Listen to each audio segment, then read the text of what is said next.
mean, they, our agents get us the audition, we do a good job, and then we are thankful that we got the job and go and do it. How did you get the job? Well, Family Affair I got very strangely. Originally it was set for a 16-year-old girl for Sissy, a 10-year-old boy for Jody, and a 6-year-old girl for Buffy.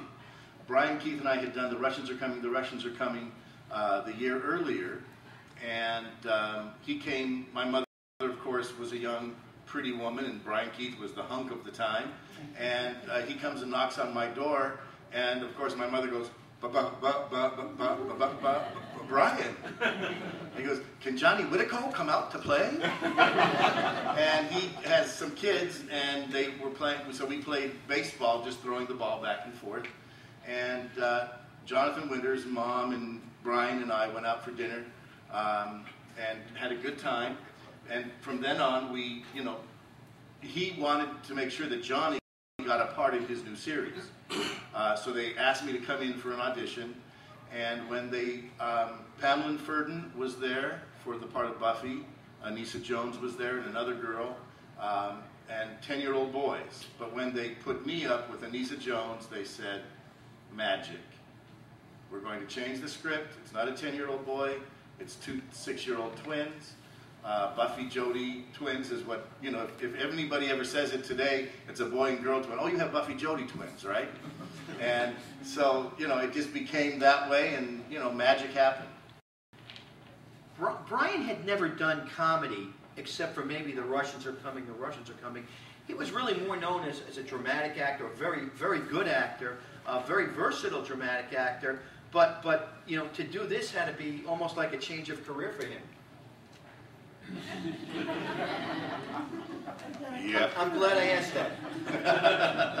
Or was it a change of career for him? I mean, I can't speak for him, but yeah, he was always a dramatic, strong male actor, and to have the, I think what happened is it showed this big, strong, burly guy could be kind and gentle, and that's what made the women even love him more, to see that he could be kind and gentle to, you know, his 3 nieces and nephew. Celeste, I said I was going to talk about this. When people ask me what my favorite comedy is, except for a couple of Marx Brothers films and maybe something that was with William Powell called The Senator Was Indiscreet, and it's never shown. And I don't know if any, I know I've got it, but very few people have it. It's never shown on TV. I always say Champagne for Caesar was probably one of the funniest, most unknown films there ever was. And the thing I have to ask you, you worked with Vincent Price in that film. You had a lot of scenes with him. You played Flame, the femme fatale, so to speak. Flame O'Neill. Flame O'Neill. And you were the one that was supposed to corrupt the mind of Ronald Colman, who was the absolute genius who knew everything about everything. And working with Vincent Price doing a comedy, when you found out Vincent Price doing a comedy, what were some of your thoughts? No thought at all.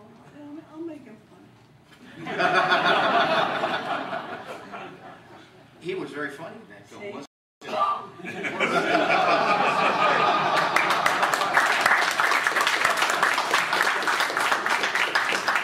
Did you like doing that film? Sure. What's some of the stories you might like to tell about it? What are some of the things that you remember about that film? With Art Linkletter, who was more of a game show host even then than a romantic lead. Talk about some of the experiences that you remember about Champagne for Caesar. Have you ever jumped into a very cold pool of water? Yes. Well, that's how it felt. I didn't know what it was going to be like. Hadn't any idea. So I just had to try and see what ball was thrown me so I could toss it back. So it was more a reactionary type of role than a pro-actionary. Good actors are nothing but reactors. Does it make you feel a little bit sad that people don't know this film, that people really don't appreciate what a gem this film is, and it's often really discarded as sometimes as a lame comedy with the miscasting of Art Linkletter? I never heard that. Unfortunately, I hope you I've read. didn't either. Unfortunately, it's been read. A lot of people have said that way, and it's very sad to hear that. You know, talk about all about Eve, because that's what I'm sure everybody here wants to hear about. You know, working with an ensemble cast like that, working with Betty Davis and Gary Merrill and Hugh Marlowe, and the four of you had so many great scenes together. What was that like? We had a great time, just wonderful. We kept playing, you know, the ball kept getting batted back and forth, and things kept pretty much in the air. Very few people could write a script and then direct it like Joe Mankiewicz could. It's true.